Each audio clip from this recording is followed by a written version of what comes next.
This video is kind of an embarrassing one, but you probably already guessed by some of the content on my channel that I like a show called My little pony, my little pony. I used to wonder what friendship could be. My little pony. Until you all shared its magic with me. Big adventure, tons of fun. A beautiful heart, faithful and strong. Sharing kindness, it's an easy feat. And magic makes it all complete. To have mine. To know you're all my very best friends.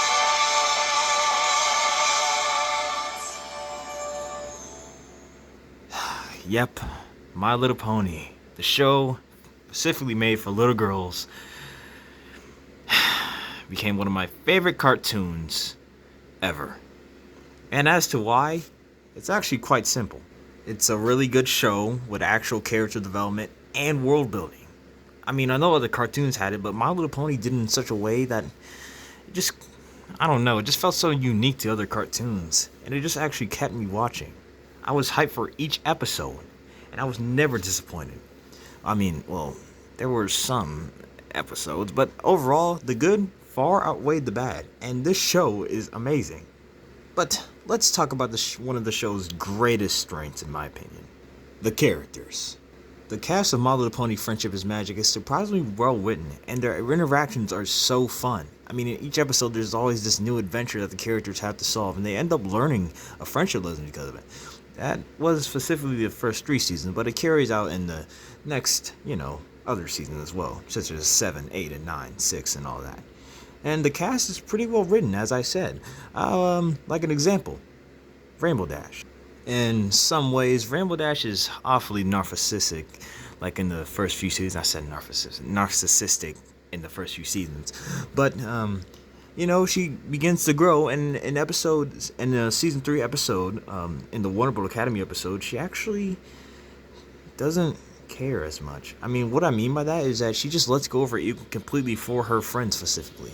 And I know she's done that before, maybe before, but that was just so great because season 1 through 2, Rainbow Dash just wouldn't do something like that. I don't know how to explain it, but that was just a great moment in the show. One of my favorite episodes, actually. Even in Tanks for Memory, she has a great moment of you have to let stuff go. She let her pet turtle go. That almost made me cry, but not as much as the finale. But yeah, there are some other instances of characters getting character development and growth in this show, such as Fluttershy becoming more assertive and loudly speaking, Twilight becoming less stressed over things, like in season 9, where Tyrek, Cozy Glow, and Chrysalis invade the Candlelight Castle, and everything goes wrong. But Twilight actually keeps calm, because usually she would just freak out, like she did in the previous episode before that. And that was just an amazing moment for me. I don't know why, but these characters, I can just relate to them so much, especially Twilight. I do freak out sometimes, like when I miss homework, but not as, dramatic as her. But yeah, I'm sorry if I'm stuttering over words. I don't really write reviews. I just write whatever, just say whatever comes to the top of my mind. So yeah. As for how I got in the show, I actually watched the show before, but not the actual show. I actually started with the Equestria Girls movies. I just found them fun to watch back in the day when my parents weren't around. And if they did walk in, I would instantly turn the TV off. My mom caught me one time, but yeah, that was it. Yeah, the Equestria Girls movies are, I feel like they're very underrated and quite overhated. They're actually pretty good movies. I mean, the first one is, it's alright. I love the first one, but it's iffy in some parts. But come on, Equestria Girls was great, and it's actually got me into the series due to pure nostalgia. Because I remember watching this when I was little and just remembered it from watching this show called Monster High. And the animation style reminded me a lot of the Equestria Girls style. So yeah, I just remember it, and I struggled to find it because it was not on Netflix anymore. So I had to search on YouTube, and Cartoon Archive had it. And I watched the movies and had a blast. My favorite one being the third one, as I love competition stuff. Not just that, but Equestria Girls contains some of my favorite songs in this series. I used to think that stories were just that, set in stone, concrete as a fact. It didn't dawn on me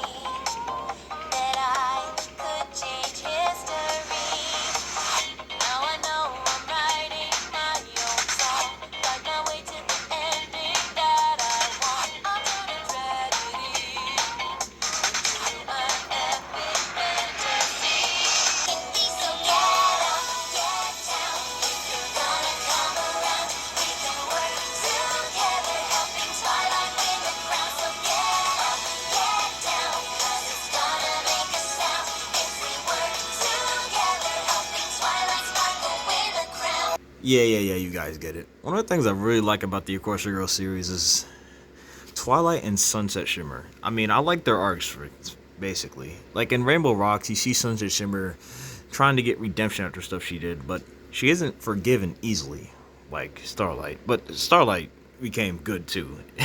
Yeah, and Twilight is still has PTSD from over the friendship games incident that happened in the previous movie, the third one, my favorite one. I find their arcs both to be very impactful and delivered in such a great way. Even as a kid, I find that absolutely kind of scary. I mean, come on, imagine having this demon inside you that literally controls everything you do. You couldn't have control over it, and you will manipulate it, and people might still hate you for it. And for Sunset Shimmer, she wasn't forgiven until the end of the movie.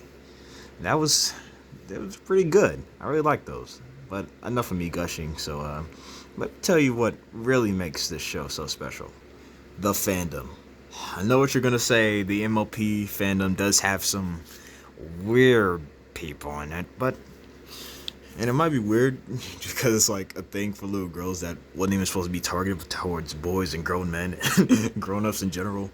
But come on, you can't deny the fandom is absolutely creative with the stuff they do. From fan art to just music they make, it's absolutely incredible.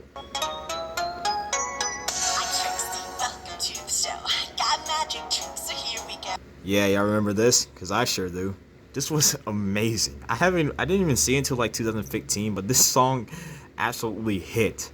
And that's what I think makes Brony so special. Their pure creativity. People like AC Racebass, heck, even Black Griffin, who doesn't really make pony content anymore, but his content is still enjoyable. They are genuinely great creators. I mean, come on. Tell me, if any of you Bronies didn't watch Bronies react after you finish the season, come on, what's wrong with you? Or at least with them.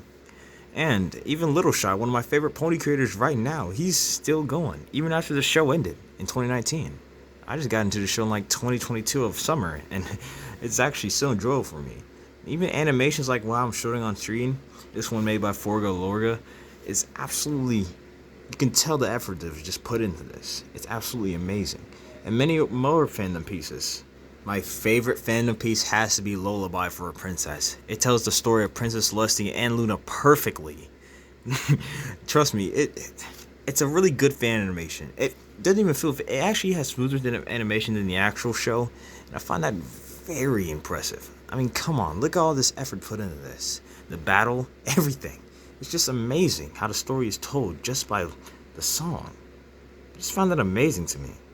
The fandom and the show combined contains an unbelievable amount of hype. And trust me, I know what hype is. When I watched the season 2 finale, I was squealing like a freaking little girl.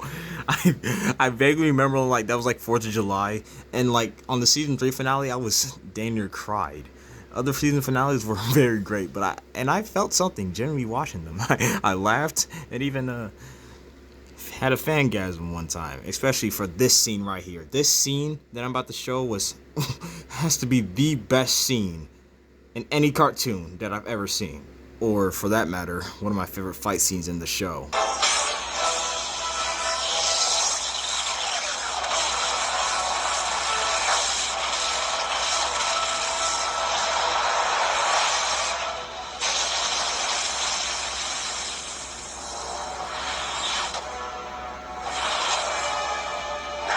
Understand what your fellow princesses have done.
mean, come on, don't tell me you didn't get hyped while seeing that. The day where MLP decided to just go freaking all Dragon Ball Z with all these lasers and bullcrap, they hired the freaking best animators for the scene. I'm telling you, dude. This is for the. Oh my god, I'm sorry. I remember vaguely how much I was screaming while watching this fight scene. Holy crap, this was amazing. Back when I actually used to binge watch the show like every single day. Like I remember watching every single episode, like at least 2 episodes a day. And I would get to the finish just by September 17th, 2019. Yeah, this scene was awesome. I mean, you can see they hired the best animators for the scene. The part where Twilight freaking loses it, it's probably the best scene in this freaking show, dude. And probably my favorite finale after Wearing Back Again. But, of course, nothing beats the finale, The Last Problem. This episode holds the title of being the first show to ever make me cry. Like, literally. I never expected to cry over such a show. Even after the Bronies cried after watching it, I didn't expect Brony to cry. But after all I watched, after I think about it, I actually started to break down. I mean, this is one of the few shows I've actually finished. I mean, I finished Naruto, but I didn't cry. But when I heard the intro for the last time, I just knew it was at an end.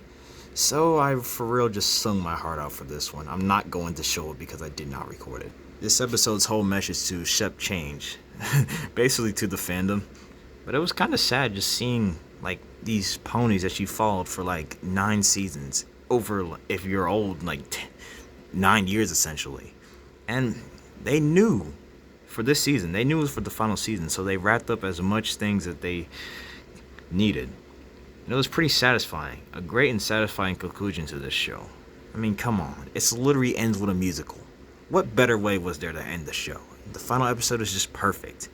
I mean, you see Twilight become a princess. They put like every character there.